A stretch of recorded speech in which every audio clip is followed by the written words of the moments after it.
వలన దేవుడు చెప్పిన మాట ఏంటంటే అమాలేకీయులు అనేవారు భూమి మీద లేకుండా తుడుపు పెట్టాలని దేవుడు ఉద్దేశించిన సౌలు రాజు ఆ పని చేయక కొంతమందిని విడిచిపెట్టడం అనేది మనకు కనపడతా ఉంది.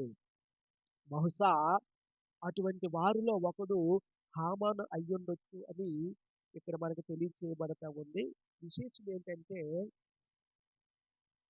శత్రువు పాతోడే, పేరు మాత్రం కొత్తదే.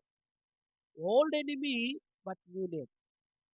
అమాలేకీయులు దేవుని ప్రజలకు శత్రువులు, దేవునికి శత్రువులు. ప్రియులారా, నిర్గమాకాండము 17వ అధ్యాయంలో ఒక మాట తెలియచేయబడతా ఉంటది. అమాలేకీయులు దేవుని యొక్క సింహాసనానికి వ్యతిరేకముగా వారు లేచి ఉన్నారని ఒక మాట అక్కడ మనకు కనబడతా ఉంటది.